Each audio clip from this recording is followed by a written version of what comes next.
cool in the last pre-alpha, like adjusting to the player's faults with traps and whatnot, but this time they made him slower, removing his extremely frustrating chase scenes in the last alpha, which inherently makes him more reliant on his AI, sure, but that also feels seemed the same to me, but alright. as the map with all of its various entries, twists, and turns allows the neighbor not to just chase you in a one-way path, but move around to cut you off at various places, which makes him feel a lot smarter and to be fair, the neighbor does actually cut you off in this version. I think I got the best example of this here. I think this is actually the only build ever where he does that. He chose to instead It has that over the pre-alpha then, I guess. Actually, yeah, he does it a fuck ton in this. Like, actually, really, like, in a good way. Alright, But well. which is really good, great, that's amazing. But the issue is it's kind of a gamble on if he'll even work. Right, yeah. Like, sometimes he literally just stays in one room and it's so weird. It's the same with fucking Hello Neighbor 2 as well. Yeah. Sometimes their AI, like, can be a lot more fun and smart. Oh. Yeah. That's also a gamble, if he'll crash or not. Classic. Yeah. You're recording now, right? Yeah, I am. Yeah, I am. Yeah, I'll check the streams actually on in a minute. This doesn't really matter.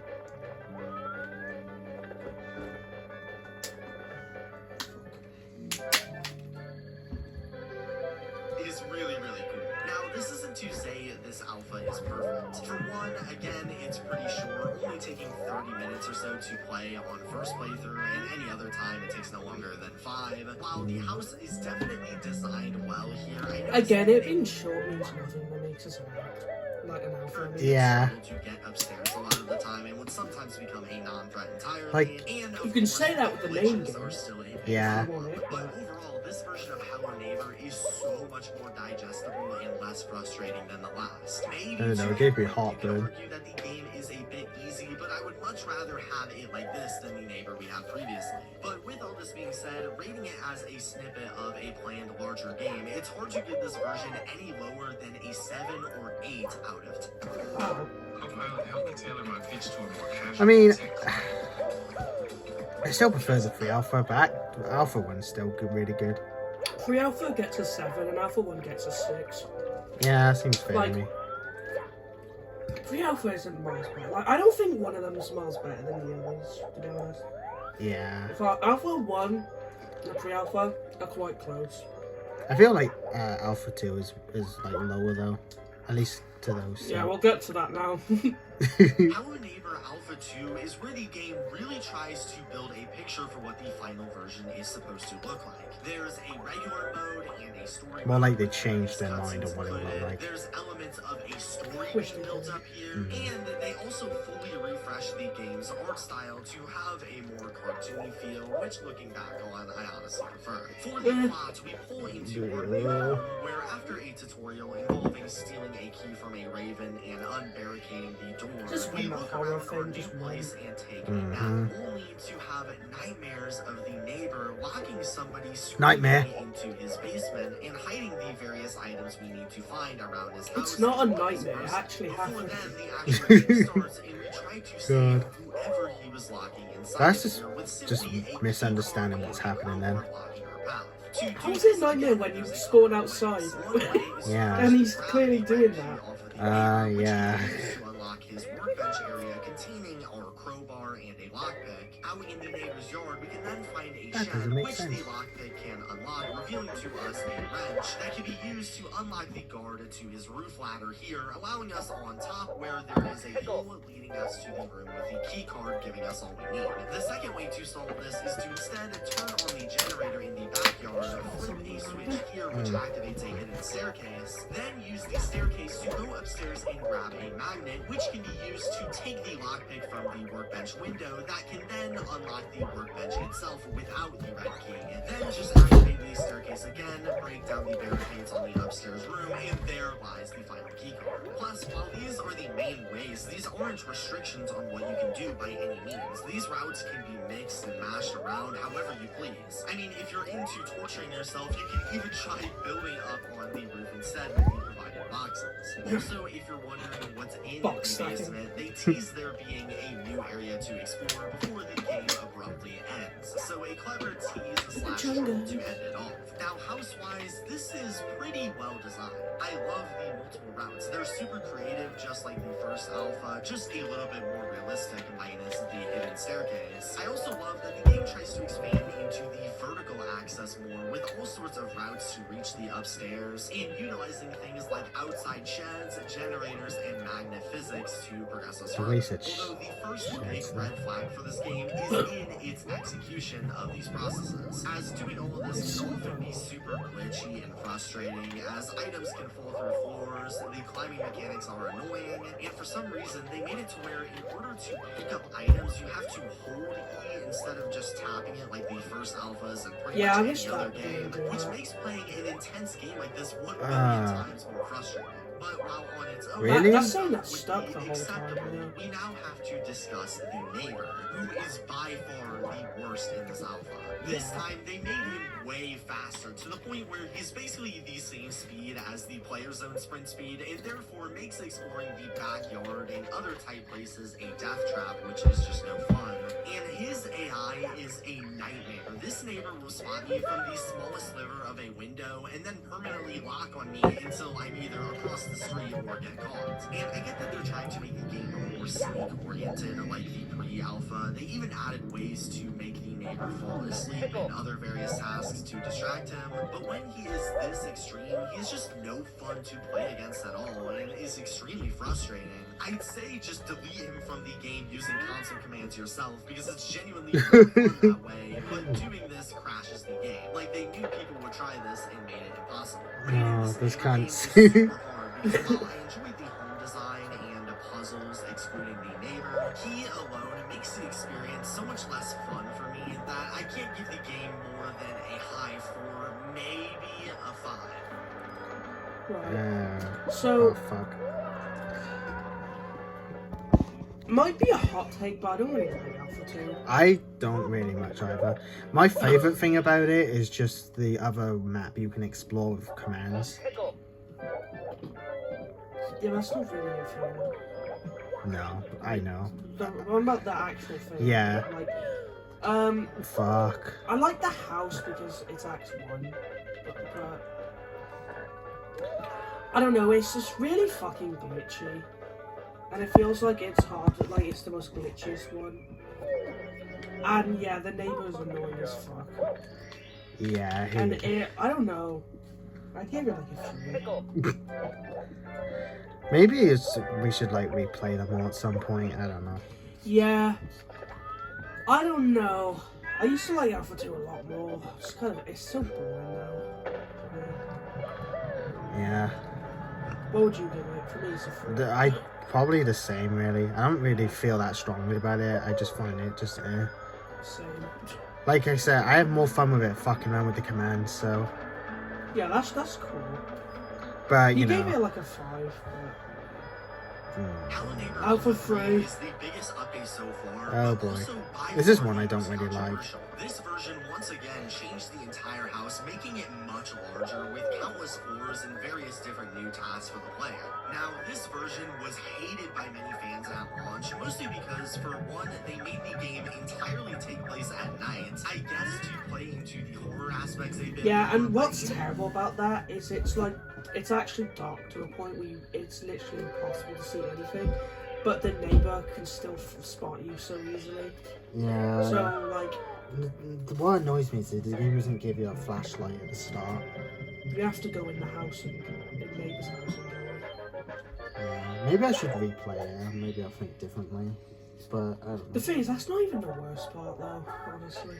turn, this made everything so dark that without a flashlight or messing with the settings of the That's game the itself, platform. it's extremely hard to see. And of course, there's the Oh, gameplay God. itself, which goes like this. Again, we have an opening cutscene revealing the home, but this time no tutorial or anything. And again, to enter the neighbor's basement, we need a crowbar and a key card. To solve this, we first have to go into the backyard and grab a magnet, then jump across this door onto a platform, revealing a blue key we can grab with the magnet. And using the key, we can unlock this room containing the key card. Then in one of the windows, we can climb onto the roof and up a ladder, where at the top is a hole in the ceiling, which using the train tracks on the side, we can jump into, revealing the final Yeah, room. but that Leading is a us to lot the easier basement, said than which in done. this version just teleported the player to a room with the neighbor crying that ends when going near him. So for the house design, the first thing you'll notice is that they clearly liked the more vertical focus approach of Alpha 2. So much so that a big chunk of this game isn't even really puzzles, but rather parkour. Parkour across the gate, parkour to the blue key, parkour into the roof. It feels like they sacrificed most of the puzzles with mostly just jumping around in a game that already doesn't have that great of physics. Yeah. And also, it feels like the item placements were super random. The key card is just laying around in a random shelf, while the crowbar is just sitting on a pillar of the roof with no linear path or goal to acquire them like what we had in the first couple alphas. I also had problems like the crowbar not spawning on my first playthrough, which if it wasn't for me vaguely remembering there was supposed to be something here and looking it up, would have left me thinking it was just another empty room and cost me hours for something I couldn't control. However, I must admit, even though this version is hardly a puzzle game and is borderline a rage game at times, I did still have a lot of fun climbing around the house, seeing how high I could go. It can be pretty difficult and frustrating sometimes, but I don't feel like it's too much. And it was actually a pretty good time exploring the neighbor's castle-sized home, despite most of the... Like, I remember watching videos of people trying to get to the top, and it looked pretty cool, seeing the secret rooms on how early they were. That's kind of it. But even then, it's so annoying to do because of the fucking platforming. Yeah. And it's not the coolest thing in the fucking world, is it?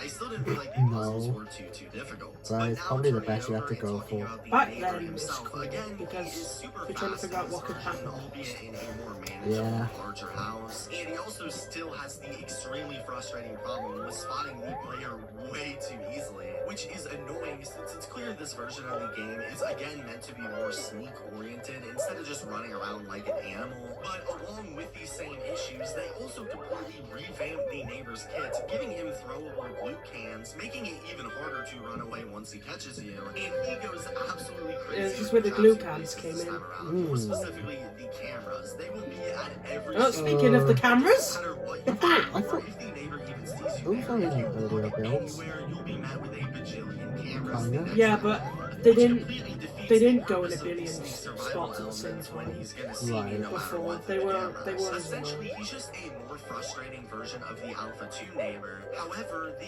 one huge saving Bear grace of traps this have been a one's thing in every design is build. that once we get Right. past the upstairs, he Yeah. will usually Can't get no enough of longer bear bug us if we traps. press the button. And That's a while I promise. criticize the first Alpha for not having used to the throw the neighbor follow fuckers. the players upstairs I wish enough these and don't being do that. fully Yeah. involved in every interaction, That is so the game's fucking also getting dangerous. longer. This one taking Also, me he's about strong, an hour being able to throw complete. that. Having moments between high tension downstairs where the neighbor is around any corner and low tension moments upstairs where you can slow down and breathe actually keep the game from getting nearly as frustrating as it could have been without this feature. And while, don't get me wrong, the AI sucks, this feature actually makes it more manageable than, say, the Alpha 2 house where you really couldn't escape them. All in all, it's super clear to see why this is such a controversial neighbor version, and while I liked certain parts, I still definitely don't think it's anything great. Probably a high 3 to super low.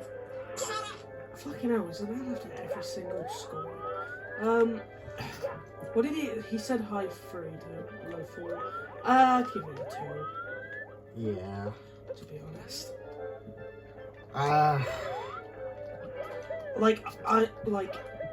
To be honest, when I look back and play the old alphas, I usually stop at Alpha 2, because I know the rest is just annoying.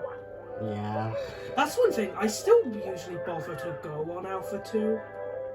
But just not the others. Yeah, like I stop after that, I'm like, alright, I'm gonna play Hello Neighbor 2's alphas now. Or I'm gonna go play like FNAF or some shit. So, Had enough. yeah, that's kind of a problem, but I would give Alpha 3 a 2.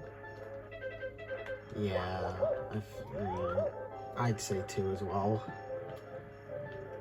Glad we could annually agree. I remember feeling it was even lower. Wow. I know, I really fucking hate how you just can't see Yeah, anything. especially since what you have to do is annoying. The whole thing's just a train wreck. Yeah. And we have an annual ad. It's an ad for an app called Simply Draw. What am I Teaches you how to looking draw at? with step-by-step lessons. 4 out of 10. What the fuck?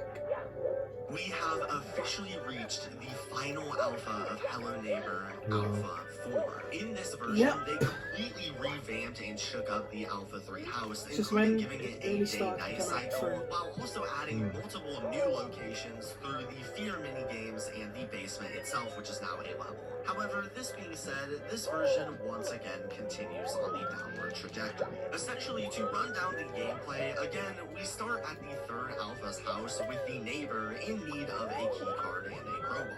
First, you get the key card in the neighbor's freezer. We can find it frozen into a block. In order to get it, we have to open up the elevator shaft in the back by throwing something at the switch and climb up to the top where the fridge's generator lies, letting us turn it off and causing it to melt.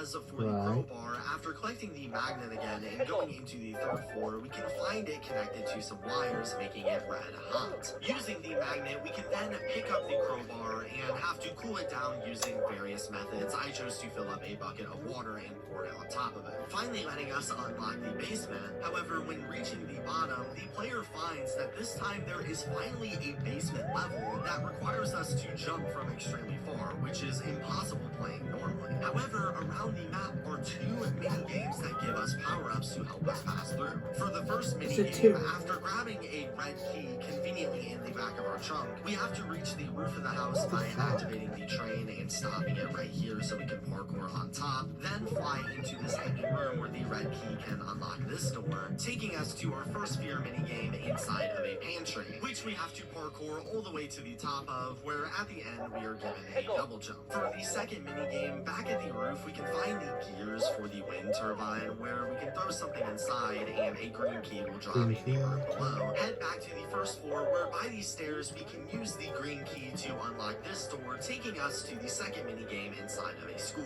where we have to play red light, green light with a bunch of mannequins that in the end makes us push away a large mannequin, Yeah, so giving that us a comes shove from- ability. These power-ups then allow us to go into the basement, parkour across the various areas, and push the neighbor away, taking us to the final room ending the game. So first, discussing the overworld, the house is a more fleshed out version of the last Alpha 3 house, which I thought would have been a good thing since it leaves room for more puzzles and maybe an improvement on the parkour, but actually I'd say the opposite has happened here. There are a couple of highlights in the puzzle department, like I thought the way to get the crowbar by cooling it down was pretty clever, and I liked stopping the turbine gears by shoving something inside to clog them. Yeah, you have to However, do that pretty in much all the the rest of the world versions. is based on parkour or Get used to that, and Gromit. I'd say it's much more frustrating this time around. The title is also ridiculously glitchy. I had a lot of problems with performance and frame drops, and also especially with seemingly simple things like climbing the ladder. Something you have to do every single time you want to get on the roof. Yeah, and in a that's game my as main physics-based fucking as this, you'd think they'd get down being able to climb a ladder, but as you can see probably on screen, clearly not. There are also various issues with animations and the game crashing, which just add on to it. Discussing the neighbor, again, he works very similar to Alpha 3, kind of just chasing the player around, spamming cameras graveyard. like crazy. At this stage in development, the neighbor is not really a part of the game at all. He just serves to annoy the player with every failure as they have to run back to the top of the house. And so any sneak survival aspects remaining in Alpha 3 are completely gone here. He also doesn't really That's still ever follow stupid. the player upstairs once again. And while I actually didn't mind this in Alpha 3, as it was short enough to where it felt like there was a good separation between being in danger and out of danger, this Alpha features way more upstairs floors, essentially making him even more useless. He's also pretty glitchy. Just look at this clip where he literally accidentally locked himself in the basement. But now I want to discuss the Oh my mini games, God. because these Why things lock it are there, a though? nightmare. First off, with the Yeah, Fear School game, you could have the it's house to essentially a yourself. super short red light, green light game.